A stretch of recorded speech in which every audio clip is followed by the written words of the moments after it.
from above today with multi-million-dollar homes turned to ashes. But some, including our own Lisa Guerrero, are thankful their homes are still standing. But when they return with all the soot and toxic fumes in the air, is it safe? It's new heartbreaking drone video showing burned out homes in LA.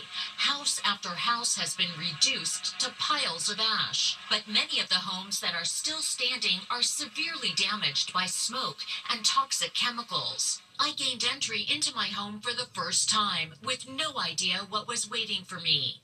Disaster recovery expert Jeff Moore joined me on FaceTime because authorities are still not allowing non-residents in. The absolute most important thing is you've got something covering your face. We don't know what we're breathing. We don't know what contaminants are out there. Oh, wow. There's just like a cloud of smoke. It feels like the air is thick with smoke, like there's like a blanket of smoke over this entire room. It looks like there's a thin layer of soot. Oh, you can kind of see it come off the glove. I can see a bunch of soot and ash that got underneath, it looks like from my door. Here's my doormat. Yeah. Look at all this. Soot everywhere. How do you clean it? You've got to bring in a specialized restoration contractor to clean the air. You've got smoke and soot everywhere. So the first thing to do is to really get as much of the soot out of the air as possible. And that is going to run for days, if not weeks. Our expert says many hard surfaces can be cleaned. Rugs and carpets can be cleaned, but it may be cheaper to replace them. Throw out cosmetics and medications. And replace mattresses. My clothes, how am I ever going to get these clean, or can I?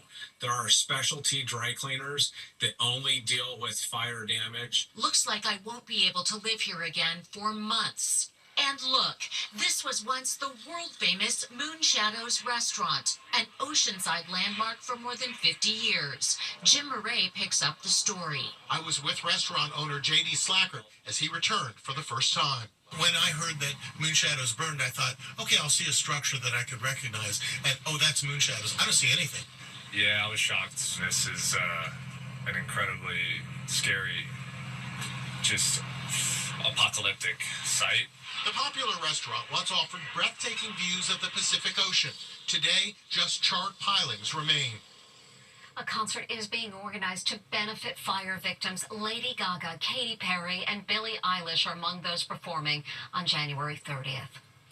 Earlier this week, it's a wild scene at Costco as shoppers push and shove to get their hands on one specific item being sold at a big discount. So what is it?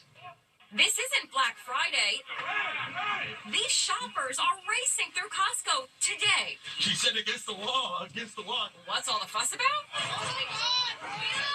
A specialty set of Pokemon Premium trading cards. And people are screaming, pushing, insane behavior from grown adults. They're doing whatever they can to get their hands on the collectible cards. Hey, don't do that. These two dudes actually engaged in hand-to-hand combat over a box of cards. The cards sell for as much as $150 online, but Costco is selling them for the bargain price of $60. Quite a bargain, but please, people, really?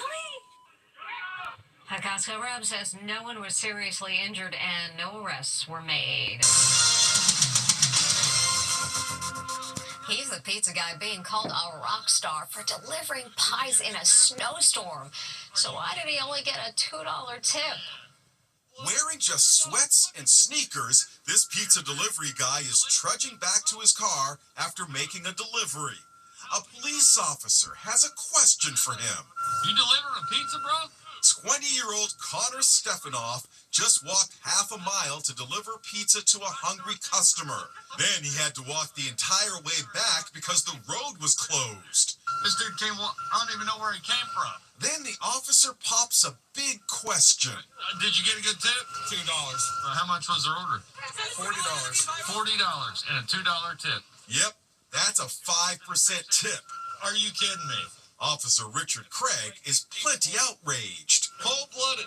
$2. Look at this man. This man walked through hell and hot water to deliver a pizza. Do better, folks. Do better, be better. Officer Craig actually offered Connor $15 of his own money. Then he came up with a bold idea. Start a GoFundMe drive. It's working. Donations are pouring in. More than $11,000. A far cry from that original tight-fisted 5% tip. It's now a 27,500% tip. Holy cow. Connor works for Rockstar Pizza in Brownsburg, Indiana. What do you make of all of this? There are people that still see what you do that goes unseen in your eyes, but in everyone else's, they see what happens, and there's always a community out there for you. $2. Are you kidding me? $11,000? Now we're talking. And